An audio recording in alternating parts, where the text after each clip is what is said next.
भक्त आणि भगवान प्रवचन तिसरे भाग 1. प्रिय मातांनो आणि सज्जनांनो,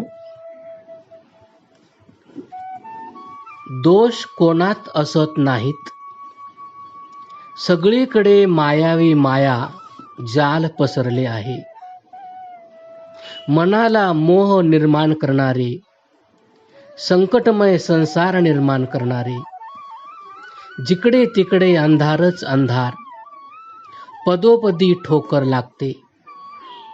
मनुष्य पडतो एखादे वेळी. फसव्या मायेचे जाळे सगळीकडे आहे. महापूर आलेल्या नदीसारखे हिचे स्वरूप आहे.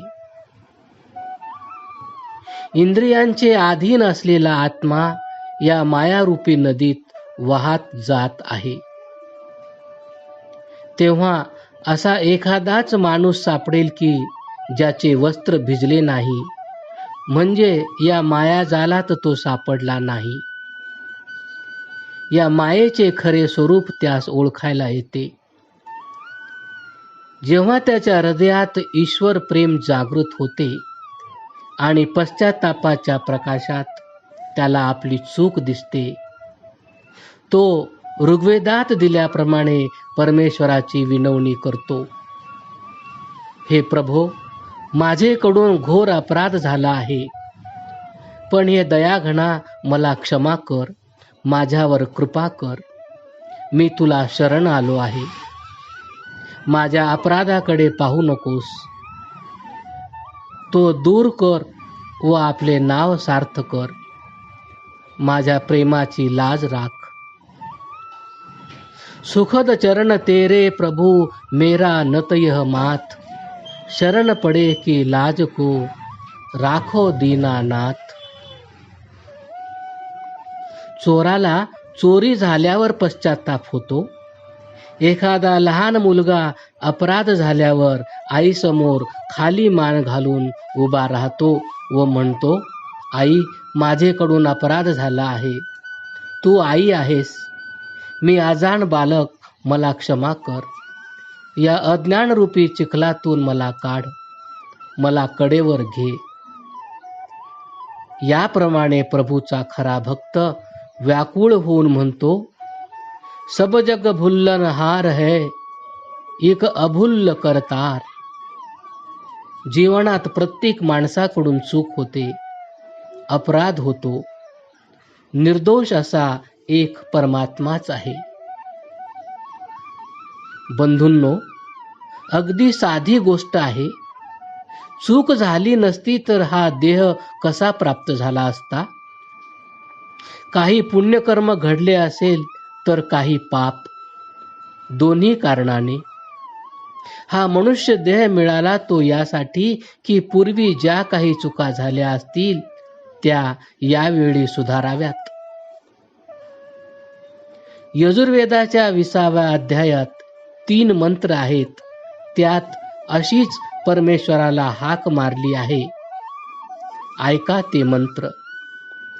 यदि दिवा यदि नक्तमेनांसी चक्रमा वयम वायुर्मा तस्मादेनसो विश्वान मुंचत्वम हस.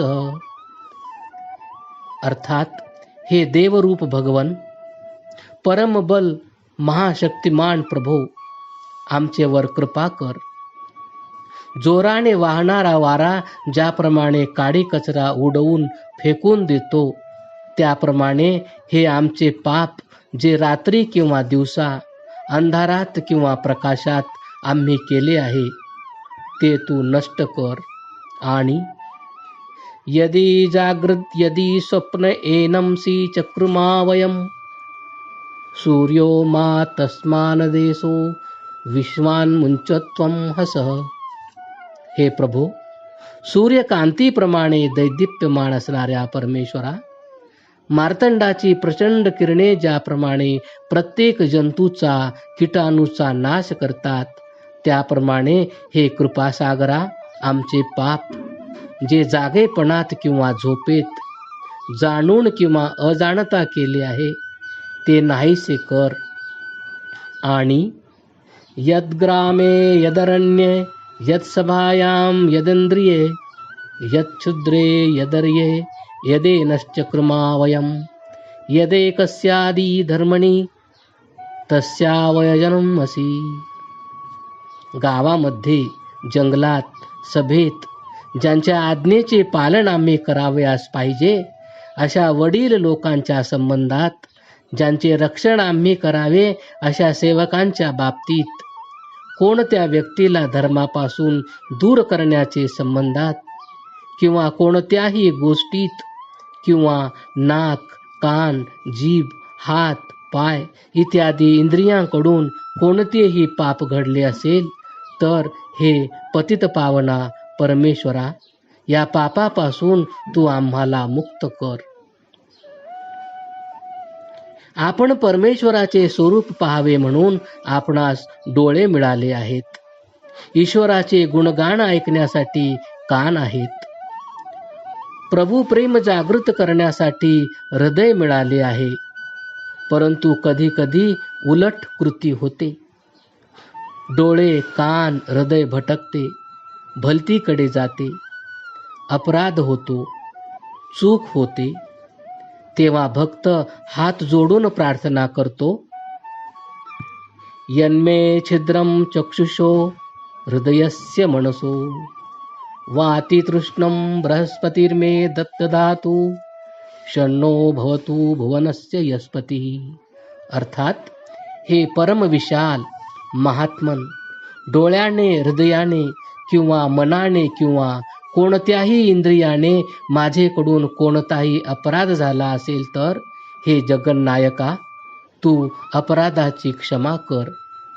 त्यात जर उणीव असेल किंवा विकृती निर्माण झाली असेल तर ती दूर करून आम्हाला शांती देणारा तू हो. ऋग्वेदातील 2ऱ्या मंडळाच्या 33व्या सूक्तातील 7व्या मंत्रात अशीच ईश्वराची प्रार्थना केली आहे. हे प्रभो, दुःखाचे हरण करणाऱ्या, सुखाचा वर्षाव करणाऱ्या परमेश्वरा, दुःखी कष्टी जीवाला शांती देणारा व त्यांच्या मनाचे सांत्वन करणारा, ज्याप्रमाणे उन्हातून आलेल्या प्रवाशाला थंड पाणी मिळाल्याने शांती मिळते, तो तुझा मृदुल हस्त कोठे आहे? सर्व संसाराचा ताप हरण करणारी तुझी करुणा कोठे आहे? हे परम शक्तिमान सुखदायक प्रभो, माझ्यावर कृपा कर व माझा अपराध क्षमा कर. लक्षात ठेवा, चूक झाली तर ती सुधारता देखील येते, पण अगोदर आपल्या मनात पश्चात्तापाची खरी भावना निर्माण व्हावयास पाहिजे. असे नाही की नेहमीच चूक करावी व नेहमीच पश्चात्ताप करीत बसावे. मनात निश्चय करा की पुन्हा अशी चूक व अपराध होऊ देणार नाही. अपराध झाला तर निराश होऊ नका. तसे निराश होण्याचे काही कारण नाही. मग आपण ईश्वराचा शोध तरी कशासाठी करावयाचा? आजारी माणूसच वैद्याकडे जातो. ज्याचे कपडे मळले आहेत तोच धोब्याकडे जातो. ज्याचा सदरा फाटला आहे तोच शिंप्याकडे जाईल. जर वरीलपैकी कोणतीही गोष्ट नसेल तर वैद्य, धोबी, शिंपी यांची जरुरीच काय आहे? अपराधाची मलिनता दूर व्हावी म्हणूनच ईश्वराचा शोध करायचा. परंतु त्यापूर्वी पश्चात्तापेन शुद्धता या न्यायाने खरोखरच मनाला पश्चात्ताप झाला पाहिजे. पश्चात्ताप झाला की मनात प्रकाश पडू लागतो, मन शुद्ध होते. तेव्हा भक्त आर्त वाणीने भगवंताला आळवितो की, हे प्रभो, मी तुझ्या दाराशी आलो, मला येथेच राहू दे, येथून हाकलून लावू नको, माझे पाप धुवून जाऊ दे, हा अंधकार नाहीसा होऊ दे. तेरे दर को छोड़कर हम बेनवा जाए कहा, या बना दे और कोई अपने जैसा घर हमें. दुसरा कोणताही आधार नाही. तुम्ही शरणागताला आश्रय दिला नाही तर कोण देईल? तुम्हाला भीक मागितली नाही तर कोठून मिळेल? दार उघड, आता माझ्यावर कृपा कर. माझ्या अपराधाकडे पाहू नको, माझ्या डोळ्यांतील अश्रूंकडे पहा. आणि ऐका, ही अश्रूंची गोष्टच विचित्र आहे. काही लोक अश्रूंना फार भितात, ती वाईट गोष्ट समजतात. परंतु घाबरण्याची किंवा वाईट वाटण्याची ही गोष्ट नाही. प्रभूच्या दाराची पश्चातापाचे अश्रू गाळल्याने मनाची मलिनता दूर होते. म्हणून रडावयाचे असेल तर अवश्य रडावे. महर्षी वेद व्यासांनी सांगितले आहे, जर सत्संगात बसलेल्या साधकाच्या डोळ्यातून कृतकर्माच्या पश्चातापाचे अश्रू वाहत असतील तर त्याचा ऊर्जित काळ जवळ आला आहे असे समजावे. म्हणून घाबरू नका, त्या मातेला हाक मारा. अश्रूंनी भिजलेल्या सद्गतीत कंठाने त्या प्रिय परमेश्वराला सांगा, हे परमानंद, परमज्योती, परमशांती व परमसुख देणाऱ्या परमेश्वरा, तुझे सगुण साकार दर्शन मला होईल तो सुदिन केव्हा येईल? आर्तवाणीने सांगा की हे दयाघना, या दासावर कृपा कर. आता माझ्याने वाट बघवत नाही. माझेकडून अपराध झाला, तू कृपा कर. तू पतित पावन आहेस, दीनानाथ आहेस, करुणासागर आहेस. तुझ्याशिवाय ज्याला कोणाचाही आधार नाही अशा आपल्या भक्तावर तू कृपा करणार नाहीस काय? अशा तऱ्हेने दयागण परमेश्वराची वाट पाहिल्याने डोळ्यांना दुःख होत नाही, उलट त्यात एक प्रकारचा आनंद आहे. भगवान रामचंद्र प्रभू एका रात्री अयोध्येत होते, पण सर्व अयोध्या रडत होती, कारण रामाला वनवासाला जाण्याची आज्ञा मिळाली होती. आणखी एका रात्री राम अयोध्येत नव्हते, तरी सर्व अयोध्या आनंदित झाली होती, कारण की दुसरे दिवशी राम वनवासातून परत अयोध्येला येणार होते. अयोध्या वाट पाहत होती. मनात अशांतता होती, पण या अशांतीमध्येच विलक्षण आनंद होता. हा वियोग अद्भुत औषध आहे. यात जीवाची तळमळ अवश्य होते, पण ही तळमळच प्रकाश मिळण्यासाठी जो ईश्वराकडे नेतो ते दार उघडते.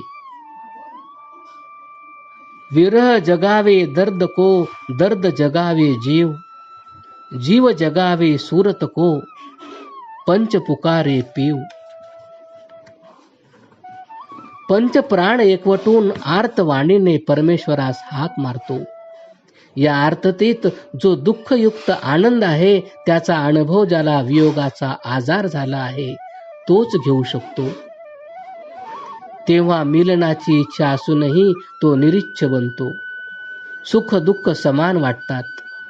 तेव्हा माणसाला स्वतःची इच्छा राहत नाही. ईश्वराची इच्छा हीच त्याची इच्छा बनते. महर्षी दयानंद मृत्यूशय्येवर पडून शेवटचा श्वास घेत होते. सर्व शरीरात वेदना होत होत्या. लोक केव्हा काय होईल या जाणीवेने अशांत झाले होते. लोकांच्या चेहऱ्यावर उदासीनता पसरली होती. डोळे अश्रूंनी भरून आले होते. महर्षी हसून म्हणाले, आज कोणती तिथी आहे, ही कोणती वेळ आहे? जवळच्या एका माणसाने तिथी आणि वेळ सांगितली. महर्षी म्हणाले, आता खिडक्या उघडा, बाहेरची मोकळी स्वच्छ हवा आत येऊ द्या. जीवरूपी विहंगाचा मार्ग रोखू नका. सर्वजण माझ्या मागे या. गायत्री मंत्राचा जप करा. सर्व लोक गायत्रीचा जप करत होते. महर्षींनी शेवटचा श्वास घेत असताना म्हटले, भगवंता, तुझी इच्छा पूर्ण होऊ दे. या व्यतिरिक्त दुसरी कोणतीही प्रार्थना केली नाही की याचना केली नाही. राजी है हम उसी में जिसमें तेरी रजा है, या यूं भी वाह वाह है और वो भी वाह वाह है. स्वामी रामकृष्ण परमहंस आजारी होते. गळ्याला कॅन्सर झाला होता. वेदनांनी विव्हळत होते. कलकत्ता येथील प्रसिद्ध डॉक्टर श्री चक्रवर्ती त्यांच्या दर्शनाला गेले. त्यांनी पाहिले की परमहंसांना फार यातना होत आहेत.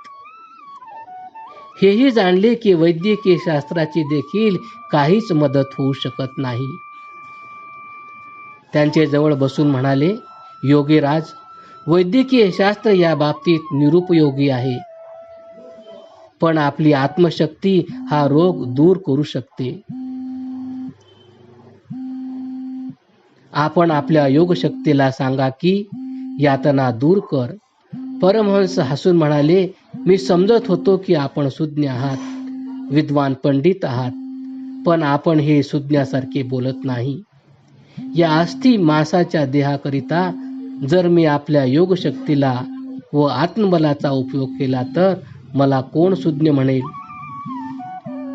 डॉक्टर चक्रवर्ती हारले व पुन्हा म्हणाले, तुम्ही स्वतः करीत नसाल तर काली मातेला सांगा की हा रोग दूर करून मला चांगले करा. परमहंस आदिमाया भगवतीकडे पाहून म्हणाले, ही माझी माता आहे. माझे कल्याण कशात आहे हे तीच जाणते व ती भगवती तेच करीत आहे. मग मी प्रार्थना कशाला करू. रणवीरला फाशीची शिक्षा झाली. सत्र न्यायाधीशाने आपला निर्णय दिला. याचे प्राण जाईपर्यंत गळ्यात दोर बांधून यास लटकत ठेवा. सगळीकडे हलकल्लोळ झाला. लोक सहानुभूती दर्शविण्यासाठी माझ्याकडे येऊ लागले. रडक्या व उदास चेहरा करून माझ्याकडे येत होते. मला प्रसन्न असलेले पाहून आश्चर्य करीत म्हणत होते, हे तुमचे हृदय आहे की दगड आहे. तुमच्या मुलाला फाशीची शिक्षा झाली, त्याच्या समोर प्रत्यक्ष मृत्यू उभा आहे आणि तुम्ही हसून प्रसन्न आहात. तेव्हा मी गंभीरपणाने म्हणालो, माझी ईश्वरावर दृढ श्रद्धा आहे.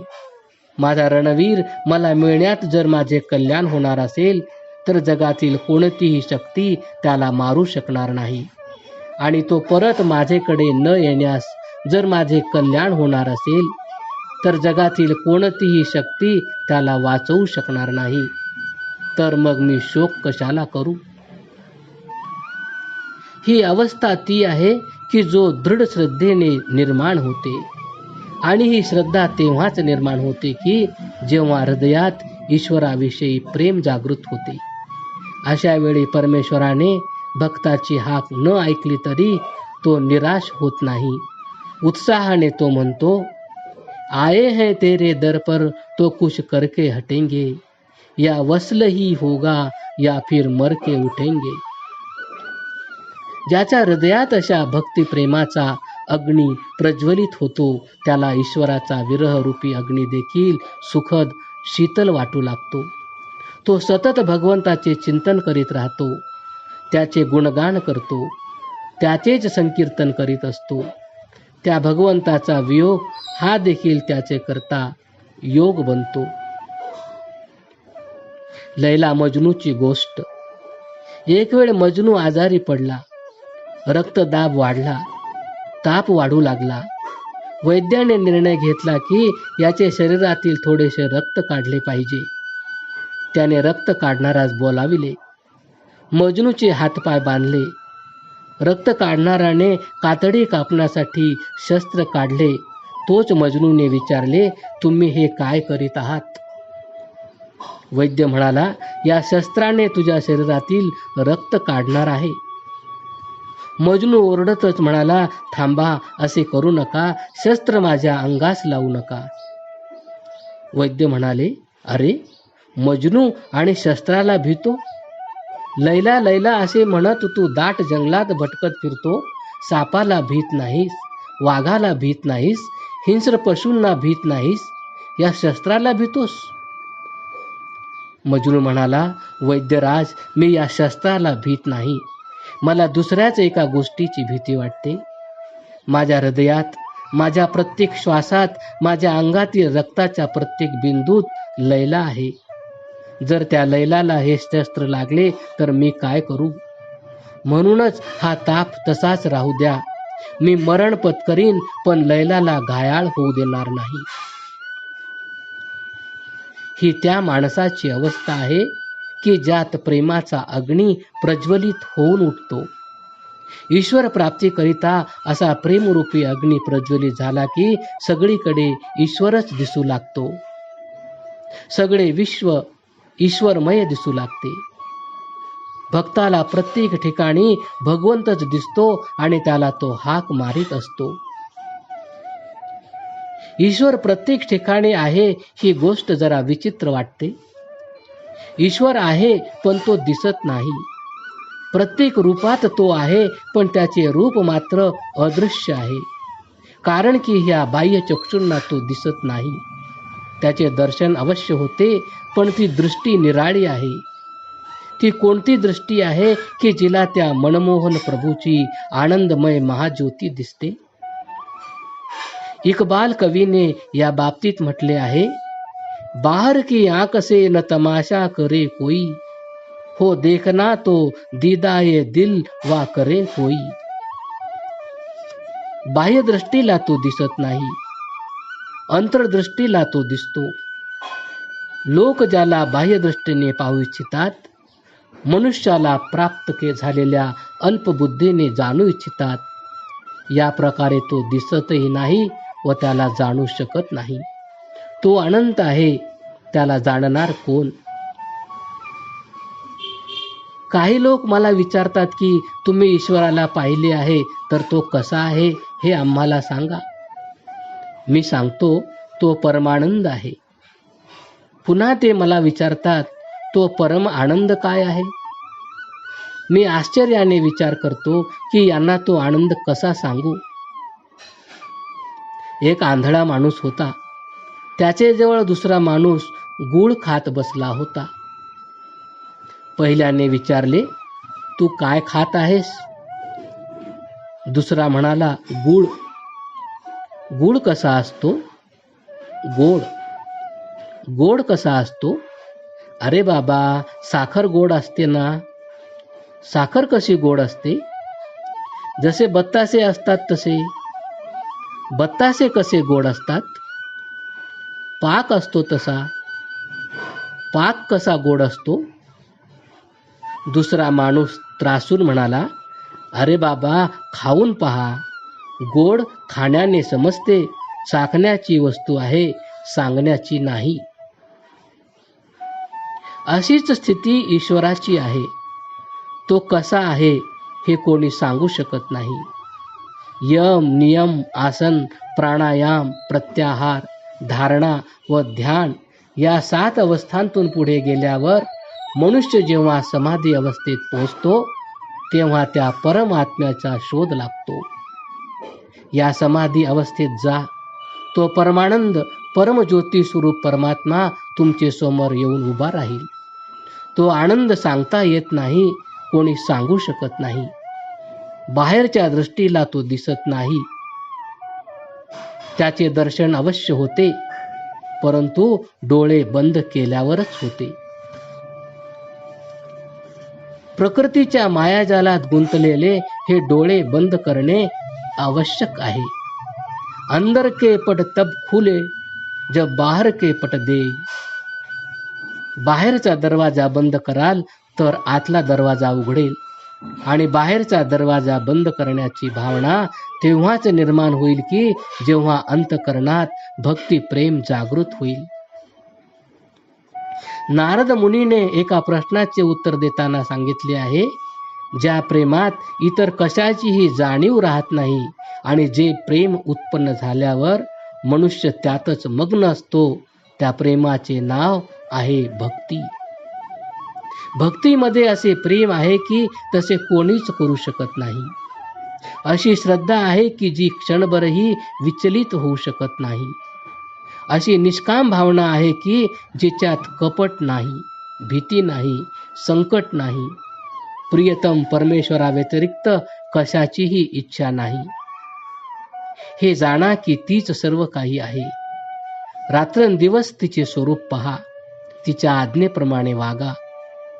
मस्तकावर राजमुकुट आला तरी म्हणा की तुझी इच्छा, आणि शीर धडा वेगळे होण्याचा प्रसंग आला तरी म्हणा परमेश्वरा तुझी इच्छा.